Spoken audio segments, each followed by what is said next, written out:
नमस्कार नमस्कार नमस्कार। तो ये हमारा अर्थशास्त्र इकोनॉमी का जो चैप्टर चल रहा है थर्ड, उसका है पार्ट 2 और इसकी एक और वीडियो रहेगी जिसमें क्या करेंगे हम चैप्टर के लास्ट में जो क्वेश्चंस हैं वो करेंगे। जैसे कि यहाँ लास्ट में हमने एक बार सेकंड चैप्टर में किया था ये क्वेश्चंस और इसके फिल इन द ब्लैंक्स वगैरह जो भी इसमें दिया हुआ है वो सब है ना, ये फिल इन द ब्लैंक्स और ये अगली वीडियो में रहेगा। उससे पहले फ़िलहाल अभी हम चैप्टर को यहाँ बढ़ाते हुए यहाँ तक अपन ने कर लिया था कोलेटरल टर्म्स ऑफ क्रेडिट। अब इसके आगे की कुछ चीज़ें हमें समझनी है, ठीक है। तो हमारे हिंदियों में भी है, इंग्लिश में भी, दोनों में है, ठीक है। तो अभी हमें यहाँ पे करना क्या है, हमें यहाँ पे कुछ चीज़ें समझनी है। सबसे पहली चीज़ समझनी है यहाँ पे कोऑपरेटिव्स। ये इंग्लिश वर्ड है, हिंदी में इसको बोलेंगे सहकारी समिति। अब देखो ये सरकारी से थोड़ा अलग रखना है ना, और सही ध्यान से पढ़ना भी, वरना कभी कभार मिस्टेक हो सकती है और थोड़ा सा समझने में भी। अच्छा, अब सहकारी समिति होती क्या है, तो ये एक बात तो समझ में आ गई कि भाई साहब ये सरकारी तो नहीं है ना। अब समिति का मतलब तो समझते ही हो, समिति यानी कि एक ग्रुप, लोगों का एक ग्रुप होता है, ठीक है। समिति एक ग्रुप, कोऑपरेटिव्स इंग्लिश में वाले समझे, ग्रुप है। ग्रुप किसका है, लोगों का हो सकता है, कंपनी का हो सकता है, एक समूह हो सकता है, एक बड़ा सा समूह, ग्रुप, जो क्या है सरकारी नहीं है लेकिन लोगों का। अब कैसा ग्रुप है ये, क्या करता क्या है, अब ये करता क्या है, ये आपस में जो मेंबर होते हैं इसके, जैसे सदस्य होते हैं ना, आपस में जो सदस्य होते हैं वो सब क्या करते हैं, पैसा इकट्ठा करते हैं, ठीक है। क्यों कर रहे हैं, अब देखो काम ये क्या करेंगे। अब मान लो एक गुल्लक बना दो, एक बॉक्स बना दिया हमने, ठीक है, काम चलाओ, काम चल जाना चाहिए, इसमें बहुत सारा। अब ये क्या करेंगे, पैसा डालेंगे, है ना। अब ये पैसा क्यों इकट्ठा कर रहे हैं, ताकि इसमें क्या कर रहे हैं, रुपये इकट्ठी कर रहे हैं। अब ये रुपये इकट्ठी कर रहे हैं, अब ये बहुत सारे लोगों ने इकट्ठी करे हैं, ये भी आपको पता है। एक हमारे चिंटू भाई साहब, नाक खतरनाक हो गई है भैया की, एक मिंटू भाई साहब, मोंटू भाई साहब, तो ऐसे बहुत सारे लोगों ने इसमें अपना अपना पैसा जमा करा है, ठीक है। एक बात ये समझ में आ गई अपन को। अब पैसा तो जमा करा है भाई साहब, आपकी बात सही है, लेकिन अब होगा क्या, ये तो ग्रुप बना लिया इन लोगों ने, ऐसे और भी लोग हैं उन्होंने ग्रुप बना लिया। अब ये क्या करेंगे, अब कहेंगे आओ हम तुम्हें देते हैं लोन, कर्जा, उधार पैसा देते हैं। तो ऐसे क्या करते हैं ये लोग, उधार पैसे देते हैं, ठीक है। और ये क्या एक छोटे लेवल पे काम नहीं करते, ये कभी बहुत बड़े बड़े स्तर पे काम करते हैं, गांव के गांव, मतलब अलग अलग जगह पे जाके लोगों को लोन देते हैं, ठीक है। क्या करते हैं, लोन देते हैं, ताकि वो लोग क्या कर सकें, अपने जो कृषि मजदूर लोग हैं काम कर रहे हैं वो अपना खाद खरीद सकें, बीज खरीद सकें, सिंचाई कर सकें, मतलब अपना काम धंधा आगे बढ़ा सकें। ये मैंने सिर्फ कृषि का एग्जांपल लिया, ये डेयरी में भी हो सकता है, मतलब जो पशु पाल रहे हैं ऐसा कुछ काम कर रहे हैं उनके लिए भी दे सकते हैं, है ना। कोई छोटे मोटे उद्योग हैं उनके लिए मदद कर रहे हैं, मतलब मदद करने के लिए कुल मिलाकर, ठीक है ना। तो ऐसे कुछ, अब कोई भी व्यापार वगैरह कर रहे हैं छोटा मोटा, ऐसे ग्रामीण लोग जो ज़्यादा परेशान हैं तो उनके लिए ये समितियाँ काम करती हैं, ठीक है। ये लोन देती हैं, बढ़िया से अपना कमाओ और फिर अपना लोन वापस कर जाओ, है ना। और इसकी जो ब्याज दर होती है, इंटरेस्ट रेट, है ना, वो कम होती है, ये याद रखना, ठीक है। ज़्यादा नहीं लेते ये लोग। कृषि यानी कि एग्रीकल्चर है ना, यहाँ अगर कोई इंग्लिश मीडियम है तो एग्रीकल्चर से रिलेटेड मान लो कि उसको सीड्स खरीदना है कोई भी, ठीक है, इरिगेशन करना है, कोई भी अपना ट्रेड स्टार्ट करना है, कोई एनिमल हस्बेंड्री कर रहा है उसके लिए मदद के लिए, डेयरी के लिए, फैक्ट्रीज़ के लिए, मतलब कोई भी छोटा मोटा काम जो शुरू कर रहे हैं उसके लिए वो हेल्प करता है, ठीक है, लोन देकर, और इंटरेस्ट रेट कम लेता है, यानी कि एक सही है। और ये क्या होता है, ये गवर्नमेंट के तरह, गवर्नमेंट में ये रजिस्टर्ड होते हैं, है ना, इनके नियम कानून होते हैं जो हमने पिछले चैप्टर में पढ़ा था ना, है ना।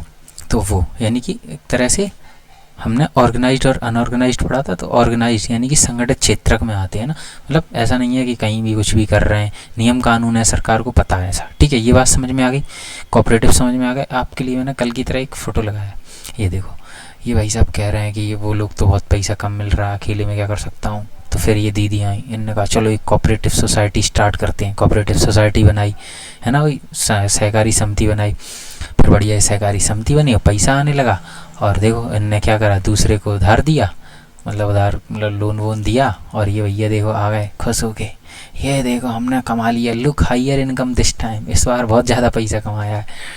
ठीक है, तो ये कोऑपरेटिव समझ में आ गया होगा, सहकारी समिति। ठीक है, अच्छा किताब में देखेंगे तो ये देखो, ये जब आप पढ़ेंगे ना पूरा बढ़िया से समझ में आ जाएगा। ठीक है, इंग्लिश में भी ये रहा लोन्स फ्रॉम कोऑपरेटिव्स, ये पूरा समझ में आ जाएगा मस्त आराम से, एक बार पढ़ लेना। ठीक है, चलो अच्छा यहाँ पे इसमें जो देखो सहकारी समिति क्या है, ये कैसे ऋण प्रदान करती हैं, पूरा यही कहानी लिखी हुई है। ठीक है, बैंक से भी लोन ले लेते हैं ये लोग, मतलब जैसे कोऑपरेटिव्स हैं वो क्या करेंगे, मान लो बैंक से अब इनके पास तो पैसा इकट्ठा हो रहा है और बहुत सारे लोग जुड़े हुए हैं, तो ये क्या करेंगे, ये बैंक से कहेंगे हम देखो और लोगों को लोन दे रहे हैं, तो बैंक भी इनको क्या दे देती है, पैसा दे देती है, गवर्नमेंट भी दे देती है भैया कि लो तुम गरीब लोगों को दो, लोन दो। तो ऐसे काफ़ी लोग मदद करते हैं कोऑपरेटिव्स यानी कि सहकारी समिति को। ठीक है, अच्छा चलो तो आगे एक टॉपिक और पढ़ते हैं, बिल्कुल सेम इस जैसा ही है, उसका नाम है स्वयं सहायता समूह यानी कि सेल्फ हेल्प ग्रुप। अब देखो ये भी बिल्कुल ऐसा ही लग रहा है कि एक ग्रुप है, पर इसमें अंतर क्या है, सेल्फ खुद की, हेल्प यानी कि स्वयं की सहायता करने वाला समूह, इसके नाम में ही छिपा है। ठीक है, तो ये एक छोटा सा समूह होता है 10 से 20 लोगों का। ठीक है, कितने 10 से 20 पीपल्स इसमें जुड़े होते हैं, लगभग कभी कभार छोटे कम ज़्यादा भी हो जाते हैं, मतलब ऐसा छोटा सा ग्रुप होता है जो क्या करता है, ये भी बिल्कुल उसी चिंटू मिंटू की तरह काम करते हैं, है ना। इसमें भी क्या करेंगे, सभी लोग आपस में इसमें क्या करेंगे, इकट्ठा पैसा।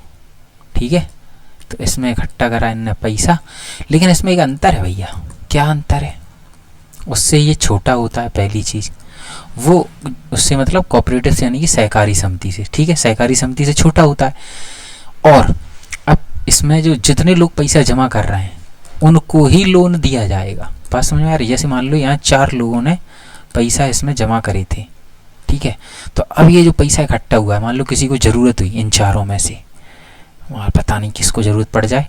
ठीक है, तो ये क्या करेंगे, बढ़िया से जो पैसा इसमें इकट्ठा हुआ है इसमें से मान लो इन भाई साहब को ज़रूरत पड़ी तो इनको दे दिया इनने लोन कि भैया तुम ले जाओ, और ज़रूरत पूरी हो जाए तो फिर इसमें वापस से इसी में रिटर्न कर देना, फिर इस फंड में आ जाएगा पैसा। फिर यहाँ से किसी और को ज़रूरत, मान लो इनको ही, तो इनको दे दिया, फिर इनको ही तो इनको दे दिया, ऐसे करके सब आपस में जिसको ज़रूरत होती है, नीड होती है पैसों की, वो यहाँ से लोन ले लेता है। यहाँ भी इंटरेस्ट रेट यानी ब्याज की दर कैसी होती है, कम होती है।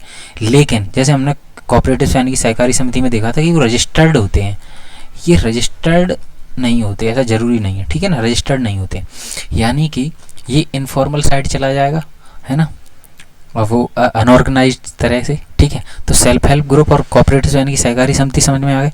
देखो दोनों में अंतर एकदम क्लियर होना चाहिए दिमाग में। ठीक है, तो ये 2 चीज़ें समझ में आ गई। अच्छा, बैंक की बात अपन ने कल कर ही ली थी, तो बैंक तो अपन को सबको पता ही है बैंक्स कैसे काम करते हैं।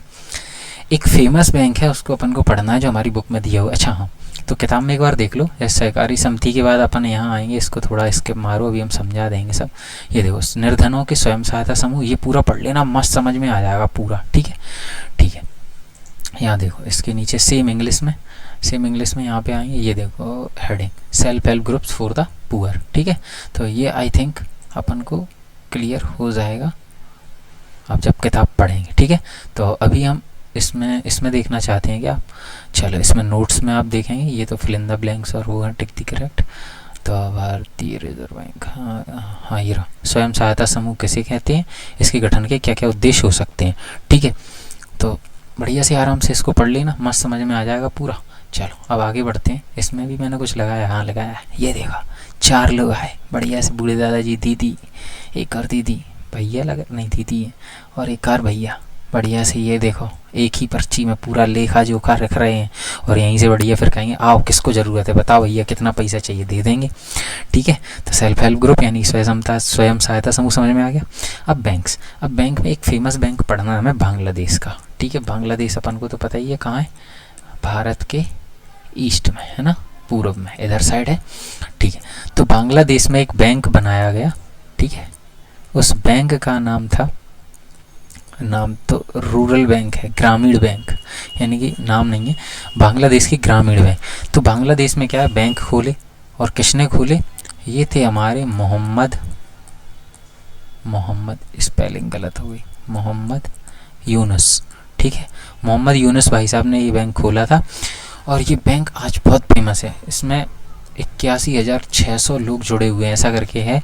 तो ये भी आपको किताब में मिल जाएगा। हाँ, इसमें एक चीज़ और याद रखनी है, मोहम्मद यूनुस को 2006 में क्या मिला था, 2006 में नोबेल प्राइज़ मिला था। ठीक है, तो एक बैंक के बारे में थोड़ी जानकारी याद रखना। और 1970 के आसपास इसको बनाया गया था। ठीक है, तो ये देखो, ये लिखा हुआ है बांग्लादेशों का ग्रामीण बैंक। इसमें ग्रामीण बैंक, ठीक है, 1970 में चालू किया गया था। लोग बोल दिया मैंने। 81,600 गाँव में फैला हुआ था। और ये देखो, संस्थापक कौन है, मोहम्मद यूनुस। 2006 में नोबेल प्राइज़ मिला था। ठीक है, सेम इंग्लिश में लिखा होगा, तो आप लोग पढ़ लेना यहाँ पे। ओके, इसको मैं अंडरलाइन कर देता हूँ दिखाने के लिए। 1970s, इतने ब्लेजेस, मोहम्मद यूनुस, और 2006 नोबेल प्राइज़, फाउंडर ऑफ ग्रामीण बैंक। ठीक है, संस्थापक। तो याद रखना, ये यहाँ पर आपको बांग्लादेश की ग्रामीण बैंक कहीं मिल जाएगा,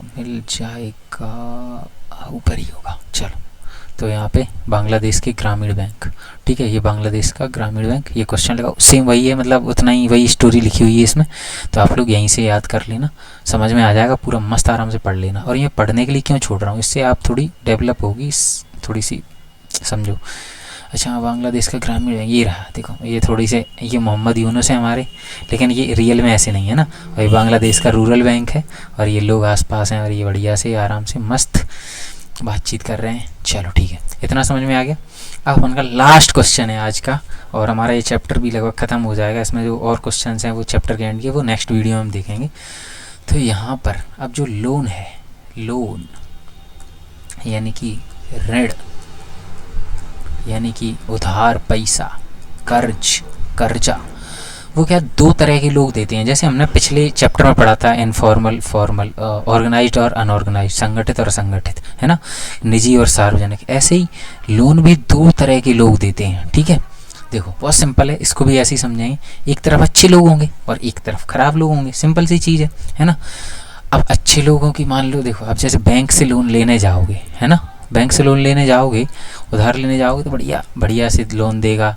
जो गिरवी विरवी रखेगा सामान, तो उतना ज़्यादा नहीं लेगा और थोड़ी बढ़िया तरीके से काम करेगा। दूसरी तरफ है, अगर मान लो कोई साहूकार है, कोई व्यापारी है, कोई रिश्तेदार है ना, कोई रिलेटिव्स है, भाई रिश्तेदार को, है ना, कोई ट्रेडर है, कोई भी ऐसे लोग जो मतलब क्या करते हैं, लोन दे तो देंगे, है ना, लेकिन गिरवी बहुत खतरनाक चीज़ लेंगे, बहुत ज़्यादा लेंगे, लोन भी कम देंगे, है ना, एक तरफ बुरे लोग।